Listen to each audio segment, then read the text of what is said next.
So ಹಾಗೆ ಇವತ್ತು ನಡೆದಂತಹ ಕಾರ್ಯಾಚರಣೆ 2 ಪಾಯಿಂಟ್ಗಳು ಬೆಳಗ್ಗೆ 7ನೇ ಪಾಯಿಂಟ್ ಆಗಿದ್ರು. ಇವತ್ತು 8ನೇ ಪಾಯಿಂಟ್ ಮಧ್ಯಾಹ್ನ ಆಗಲಾಯಿತು ಊಟದ ನಂತರ, ಅದು ಕೂಡ ಮುಕ್ತಾಯವಾಗಿದೆ. ಆದರೆ 4ನೇ ದಿನ ನಡೆದಂತಹ ಕಾರ್ಯಾಚರಣೆ ಸ್ವಲ್ಪ ರೋಚಕವಾಗೇ ಇತ್ತು. ಯಾಕಂದ್ರೆ ನಿನ್ನೆ ಮೂಳೆಗಳು ಸಿಕ್ಕಿದ್ರಿಂದಾಗಿ ಗೌಪ್ಯವಾಗಿಯೇ SIT ಅಧಿಕಾರಿಗಳು ಶೋಧ ಕಾರ್ಯಾಚರಣೆಯನ್ನು ಇವತ್ತು ನಡೆಸಿದ್ದಾರೆ. ದೂರುದಾರ ಹೇಳಿದಂತಹ 7ನೇ ಪಾಯಿಂಟ್ನಲ್ಲಿ ಏನು ಸಿಕ್ತು, 8ನೇ ಪಾಯಿಂಟ್ನಲ್ಲಿ ಆಗಿದ್ದೇನು, ಇದೆಲ್ಲದರ ಬಗ್ಗೆ ಒಂದು ರಿಪೋರ್ಟ್ ಇದೆ, ಬನ್ನಿ ನೋಡೋಣ.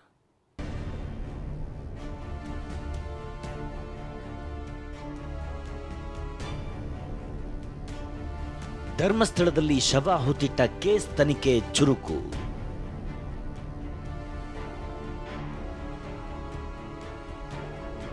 ನಾಲ್ಕನೇ ದಿನದ ಕಾರ್ಯಾಚರಣೆಯಲ್ಲಿ SIT ತೀವ್ರ ಶೋಧ.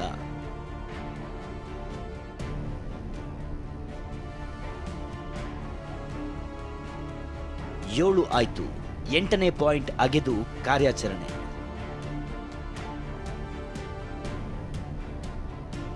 ಇಡೀ ದೇಶದಲ್ಲೇ ಸಂಚಲನ ಸೃಷ್ಟಿಸಿದ್ದ ಧರ್ಮಸ್ಥಳ ಗ್ರಾಮದಲ್ಲಿ ನೂರಾರು ಶವಗಳನ್ನು ಹೂತಿಟ್ಟ ಪ್ರಕರಣ ದಿನಕ್ಕೊಂದು ತಿರುವು ಪಡೆಯುತ್ತದೆ.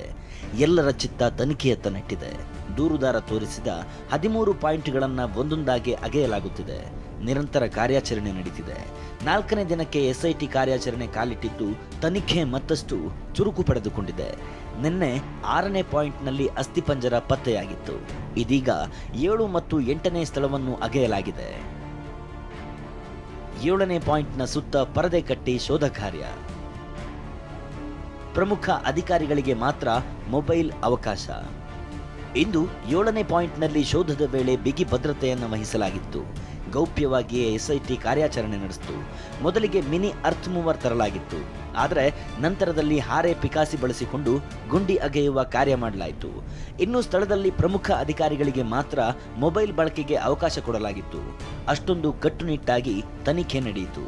ಅತ್ಯಂತ ಸೂಕ್ಷ್ಮವಾಗಿ ಮತ್ತು ನಿಧಾನಗತಿಯಲ್ಲಿ ಒಂದು ಕಾರ್ಯಾಚರಣೆ ಆಗ್ತದೆ. ನಾನೀಗ ನೇತ್ರಾವತಿ ಸೇತುವೆಯ ಮೇಲ್ಭಾಗದಲ್ಲಿದ್ದೇನೆ. ಇಲ್ಲಿಂದ ಆ 7ನೇ ಪಾಯಿಂಟನ್ನು ತೋರಿಸೋದಾದರೆ ಗಮನಿಸ್ಬೋದು, ಪ್ರಮುಖವಾಗಿ ಇವತ್ತಿನ ಈ ಒಂದು ಉತ್ಖನನ ಕಾರ್ಯಾಚರಣೆಯಿಂದ ಸಂಪೂರ್ಣವಾಗಿ ಗೌಪ್ಯತೆಯನ್ನು ಕಾಪಾಡಿಕೊಳ್ಳಲಾಗಿದೆ. ಸುತ್ತಲೂ ಅಂದರೆ ಅಲ್ಲಿ ಉತ್ಖನನ ಆರಂಭ ಮಾಡೋದಕ್ಕೆ ಮೊದಲೇ ಅಲ್ಲಿ ಪರದೆಯನ್ನು ಕಟ್ಟಿದ್ರು. ಗಮನಿಸ್ಬೋದು, ಒಂದು ಹಸಿರಾದ ಪರದೆಯನ್ನು ಸುತ್ತಲೂ ಹಾಕಿರ್ತಕ್ಕಂಥದ್ದು. ಸೊ ಒಳಭಾಗದಲ್ಲಿ ಏನಾಗ್ತದೆ ಅನ್ನುವಂಥ ಮಾಹಿತಿ ಹೊರಭಾಗಕ್ಕೆ ಗೊತ್ತಾಗಬಾರ್ದು ಅಂತೇಳಿ. ಮತ್ತೊಂದು, ಅಲ್ಲಿ ಹೋಗಿರ್ತಕ್ಕಂಥ ಅಧಿಕಾರಿ ಸಿಬ್ಬಂದಿಗಳೆಂದರೆ ಪ್ರಮುಖ ಅಧಿಕಾರಿಗಳನ್ನು ಹೊರತುಪಡಿಸಿ ಇನ್ಯಾರಿಗೂ ಕೂಡ ಅಲ್ಲಿ ಮೊಬೈಲ್ ಬಳಕೆಗೆ ಅವಕಾಶ ಇಲ್ಲ. ಸೊ ನಿನ್ನೆ ಒಂದಿಷ್ಟು ಮಾಹಿತಿಗಳು ಆ ಮೂಳೆ ಸಿಕ್ಕಿದ ಕೂಡಲೇ ಹೊರಗೆ ಬಂತು. ಸೊ ಆ ರೀತಿಯಂತ ಆಗಬಾರ್ದು ಮತ್ತು ತನಿಖೆಯ ಸೂಕ್ಷ್ಮತೆ ಮತ್ತು ಗೌಪ್ಯತೆಯನ್ನು ಕಾಪಾಡೋ ದೃಷ್ಟಿಯಿಂದ ಈ ಒಂದು ಕ್ರಮವನ್ನು SIT ಅಧಿಕಾರಿಗಳು ತೆಗೆದುಕೊಂಡಿರ್ತಕ್ಕಂಥದ್ದು. ಇನ್ನೂ ಕೂಡ ಅಲ್ಲಿ ಆ ಕಾರ್ಮಿಕರ ಸಹಾಯದಿಂದಲೇ ಅಲ್ಲಿ ಉತ್ಖನನ ಮಾಡುವಂಥ ಕೆಲಸವನ್ನು ಮಾಡಲಾಗ್ತದೆ. ಆದರೆ ಅನಿವಾರ್ಯ ಸಂದರ್ಭದಲ್ಲಿ ಎಲ್ಲಾದರೂ ಅರ್ತ್ ಮೂವರನ್ನು ಬಳಸಬೇಕು ಅಂತ ಅಂದರೆ ಅದಕ್ಕೆ ಬೇಕಾದಂಥ ಸಣ್ಣದಾದ ಆ ಮಿನಿ ಇಟಾಚಿಯನ್ನು ಕೂಡ ಅಲ್ಲಿಗೆ ಈಗಾಗಲೇ ತೆಗೆದುಕೊಂಡು ಹೋಗಲಾಗಿದೆ. ಇದರ ಜೊತೆಗೆ ಸುಮಾರು 15 ಪ್ಲಾಸ್ಟಿಕ್ ಚೇರನ್ನು ಸಿಬ್ಬಂದಿಗಳು ಅಲ್ಲಿ ತೆಗೆದುಕೊಂಡು ಹೋಗಿದ್ದಾರೆ. ಧರ್ಮಸ್ಥಳದ ನೇತ್ರಾವತಿ ತೀರ ಪ್ರದೇಶ ದಟ್ಟ ಕಾಡಾಗಿದ್ರಿಂದ ಹೆಚ್ಚು ಗಿಡ ಗಂಟಿಗಳು ಬೆಳೆದುಕೊಂಡಿವೆ. ಇದನ್ನ ಕ್ಲೀನ್ ಮಾಡಿ SIT ಅಧಿಕಾರಿಗಳು ಕಾರ್ಯಾಚರಣೆ ಮಾಡಿದ್ರು. ಇನ್ನು ಕುತೂಹಲದಿಂದ ಸುತ್ತಮುತ್ತಲಿನ ಜನರು ದೊಡ್ಡ ಪ್ರಮಾಣದಲ್ಲಿ ಸೇರಿದ್ರು. ಅಲ್ಲಿಯೂ ಕೂಡ ಪರದೆಯನ್ನು ಹಾಕುವಂಥ ಸಾಧ್ಯತೆ ಇದೆ. ಯಾಕಂದರೆ ತುಂಬ ವಿಸಿಬಲ್ ಆಗಿದೆ, ಅಂದರೆ ಈ ರಸ್ತೆಯಲ್ಲೇ ಎಲ್ರಿಗೂ ಕೂಡ ಕಾಣಿಸುವಂತಿದೆ. ಸೊ ಅಲ್ಲಿ ಪರದೆಯನ್ನು ಹಾಕಿ ಗೌಪ್ಯತೆಯನ್ನು ಕಾಪಾಡಿಕೊಳ್ಳುವಂಥ ಸಾಧ್ಯತೆ ಇದೆ. ಮತ್ತು ಅಲ್ಲಿ ಉತ್ಖನನ ಮಾಡಬೇಕಾಗಿದೆ, ಅಲ್ಲಿ ಒಂದಿಷ್ಟು ಸ್ವಚ್ಛತೆಯನ್ನು ಕೂಡ ಮಾಡಬೇಕಾಗಿದೆ. ಯಾಕಂದರೆ ತುಂಬ ಗಿಡಗಂಟಿಗಳು ಮರಗಳು ಕೂಡ ಅಲ್ಲಿ ತುಂಬಿಕೊಂಡಿರುವಂಥದ್ದು. ಸೊ ಆ ಹಿನ್ನೆಲೆಯಲ್ಲಿ ಫಾರೆಸ್ಟ್ ಡಿಪಾರ್ಟ್ಮೆಂಟ್ ಅವರು ಕೂಡ ಇದ್ದಾರೆ. ಸೊ ಹೀಗಾಗಿ ಅಲ್ಲಿ ಒಂದು ವೇಳೆ ಉತ್ಖನನ ಮಾಡೋದಾದರೆ ಇವತ್ತೇ ಮಾಡೋದಾದರೆ ಅಲ್ಲಿ ಸ್ವಚ್ಛತೆಯನ್ನು ಮಾಡಿ JCB ಮೂಲಕ ಗಿಡಗಂಟಿಗಳನ್ನೆಲ್ಲ ತೆಗೆದು ಅದಾದ ಬಳಿಕ ಉತ್ಖನನ ಮಾಡುವಂಥ ಕೆಲಸ ಕೂಡ ಮಾಡಲಾಗ್ತದೆ. ಸದ್ಯ ನಿನ್ನೆ ವೇಳೆಗೆ ಈ ಸೇತುವೆ ಸುತ್ತ ಮೇಲ್ಭಾಗದಲ್ಲಿ ಸಾಕಷ್ಟು ಜನರಿದ್ರು. ಆದರೆ ಇವತ್ತು ಒಂದಿಷ್ಟು ಜನರ ಸಂಖ್ಯೆ ಕಡಿಮೆ ಆಗಿದೆ, ಮಳೆ ಪ್ರಮಾಣ ಕಡಿಮೆ ಆಗಿದೆ, ಬಿಸಿಲು ಹೆಚ್ಚಾಗಿದೆ. ಸೊ ಇಲ್ಲಿ ಹೆಚ್ಚಿನ ಸಂಖ್ಯೆಯಲ್ಲಿ ಜನ ಕಾಣಿಸ್ತಾ ಇಲ್ಲ. ಆದರೆ ಒಂದಿಷ್ಟು ಜನ ಇನ್ನೂ ಕೂಡ ಕುತೂಹಲದಿಂದ ಏನಾಗ್ತಿದೆ ಎನ್ನುವಂಥದ್ದನ್ನು ನೋಡ್ತಾ ಇದ್ದಾರೆ. ಸೊ ಅವರಿಗೂ ಕೂಡ ಸಾಕಷ್ಟು ಕುತೂಹಲ ಇದೆ. ಒಂದಿಷ್ಟು ಸ್ಥಳೀಯರಿದ್ದಾರೆ, ಇದರ ಜೊತೆಗೆ ಹೊರ ಊರಿಂದ ಬಂದವರು ಕೂಡ ಇದ್ದಾರೆ. ಸೊ ಅವರಿಗೂ ಕೂಡ ಏನಾಗ್ತಿದೆ ಎನ್ನುವಂಥದ್ದು ಇನ್ನೂ ಕೂಡ ಕ್ಲಾರಿಟಿ ಸಿಗ್ತಾ ಇಲ್ಲ. 7ನೇ ಪಾಯಿಂಟ್ನ ಎಕ್ಸ್ಕ್ಲೂಸಿವ್ ಫೋಟೋ TV9ಗೆ ಲಭ್ಯವಾಗಿದೆ.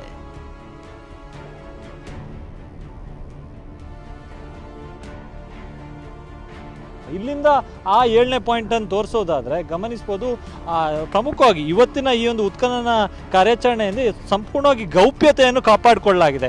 ಸುತ್ತಲೂ ಅಂದರೆ ಅಲ್ಲಿ ಉತ್ಖನನ ಆರಂಭ ಮಾಡೋದಕ್ಕೆ ಮೊದಲೇ ಅಲ್ಲಿ ಪರದೆಯನ್ನು ಕಟ್ಟಿದ್ರು. ಗಮನಿಸ್ಬೋದು, ಒಂದು ಹಸಿರಾದ ಪರದೆಯನ್ನು ಸುತ್ತಲೂ ಹಾಕಿರ್ತಕ್ಕಂಥದ್ದು. ಸೊ ಒಳಭಾಗದಲ್ಲಿ ಏನಾಗ್ತದೆ ಅನ್ನುವಂಥ ಮಾಹಿತಿ ಹೊರಭಾಗಕ್ಕೆ ಗೊತ್ತಾಗಬಾರ್ದು ಅಂತೇಳಿ.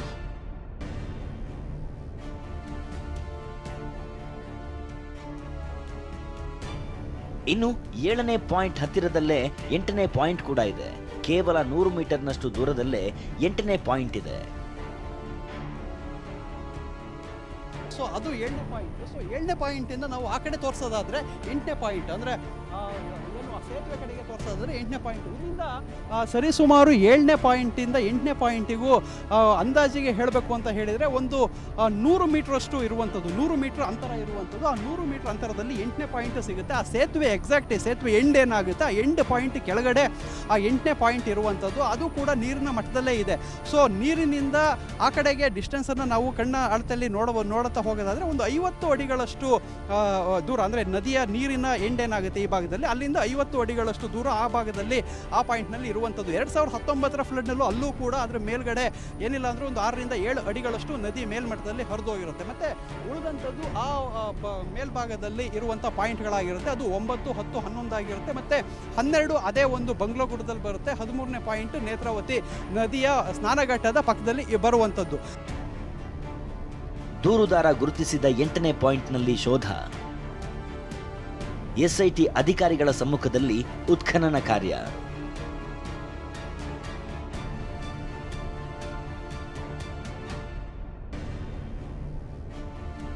ಏಳನೇ ಪಾಯಿಂಟ್ನಲ್ಲಿ ಯಾವುದೇ ಅಸ್ಥಿಪಂಜರ ಪತ್ತೆಯಾಗಿಲ್ಲ.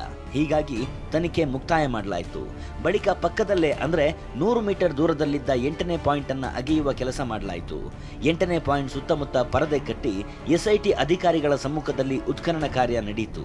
ನಾನೀಗ ಈ ನೇತ್ರಾವತಿ ಸೇತುವೆ ಮೇಲ್ಭಾಗದಲ್ಲಿದ್ದೇನೆ. ಈ ಮೇಲ್ಭಾಗದಿಂದ ಈ ಪಾಯಿಂಟ್ ನಂಬರ್ 8 ಬಹಳ ಹತ್ರದಿಂದ ಕಾಣಿಸ್ತಾ ಇತ್ತು. ಆದರೆ ತುಂಬ ಗೌಪ್ಯತೆಯನ್ನು ಕಾಪಾಡಿಕೊಳ್ಳುವಂಥ ನಿಟ್ಟಿನಲ್ಲಿ ಎಸ್ಐಟಿ ಅಧಿಕಾರಿಗಳು ಸುತ್ತಲೂ ಹಸಿರದ ಪರದೆಯನ್ನು ಕಟ್ಕೊಂಡಿರುವಂಥದ್ದು. ಇವತ್ತು ಬೆಳಗಿನ ಅಂದರೆ 7ನೇ ಪಾಯಿಂಟ್ ಉತ್ಖನನ ಸಂದರ್ಭದಲ್ಲೂ ಕೂಡ ಅತ್ಯಂತ ಗೌಪ್ಯತೆ ಮತ್ತು ಸೂಕ್ಷ್ಮವಾಗಿ ಈ ಒಂದು ಉತ್ಖನನ ಕಾರ್ಯವನ್ನು ಎಸ್ಐಟಿ ಅಧಿಕಾರಿಗಳ ತಂಡ ಮಾಡಿತ್ತು. ಸೊ ಅದೇ ಪ್ರೊಸೀಜರನ್ನು 8ನೇ ಪಾಯಿಂಟ್ ಶೋಧದ ಸಂದರ್ಭದಲ್ಲೂ ಕೂಡ ಅದೇ ಮಾದರಿಯನ್ನು ಅನುಸರಿಸ್ತಿದೆ. ಗಮನಿಸ್ಬೋದು, ಅಲ್ಲಿ ಆ ಪರದೆಯ ಸುತ್ತ ಒಂದಿಷ್ಟು ಅಧಿಕಾರಿ ಸಿಬ್ಬಂದಿಗಳು ಇರೋದನ್ನು ಕೂಡ ಗಮನಿಸ್ಬೋದು. ಅಲ್ಲಿ ಒಂದಿಷ್ಟು ಹಿರಿಯ ಅಧಿಕಾರಿಗಳು ಚೇರನ್ನು ಹಾಕಿ ಕೂತ್ಕೊಂಡಿರುವಂಥದ್ದು. ಅಂದರೆ ಈಗಾಗಲೇ ಪ್ರಾಥಮಿಕವಾಗಿ ಮೇಲ್ಭಾಗದಲ್ಲಿ ಇರ್ತಕ್ಕಂಥ ಏನು ಗಿಡಗಂಟಿಗಳನ್ನು ಮಿನಿ ಅರ್ತ್ ಮೂವರನ್ನು ಬಳಸಿ ಅಲ್ಲಿ ಸ್ವಚ್ಛಗೊಳಿಸುವಂಥ ಕೆಲಸವನ್ನು ಈಗಾಗಲೇ ಮಾಡಲಾಗಿದೆ. ಅದಾದ ಬಳಿಕ ಕಾರ್ಮಿಕರನ್ನು ಬಳಸಿ ಹಾರೆ ಮತ್ತು ಪಿಕ್ಕಾಸನ್ನು ಬಳಸಿ ಗುಂಡಿ ಅಗೆಯುವಂಥ ಕೆಲಸವನ್ನು ಮಾಡಲಾಗ್ತದೆ. ಅತ್ಯಂತ ಸೂಕ್ಷ್ಮವಾಗಿ ಈ ಒಂದು ಕಾರ್ಯವನ್ನು ಮಾಡಲಾಗ್ತದೆ. ಯಾಕಂದರೆ ಬೆಳಗ್ಗಿನ ಆ 7ನೇ ಪಾಯಿಂಟನ್ನು ಉತ್ಖನನ ಮಾಡುವ ಟೈಮಲ್ಲಿ ಬಹಳಷ್ಟು ಟೈಮನ್ನು ತಗೊಂಡ್ರು. ಯಾಕಂತ ಹೇಳಿದ್ರೆ 11:30ಗೆ ಶುರುವಾದಂಥ ಉತ್ಖನನ ಕಾರ್ಯ 1:30 ಗಂಟೆ ಮಧ್ಯಾಹ್ನ 1:30ಗೂ ಕೂಡ ನಿರಂತರವಾಗಿ ನಡೀತು. ಸೊ ಅದೇ ಒಂದು ಪ್ರೊಸೀಜರನ್ನು ಇಲ್ಲೂ ಕೂಡ ಅನುಸರಿಸಲಾಗ್ತಿದೆ.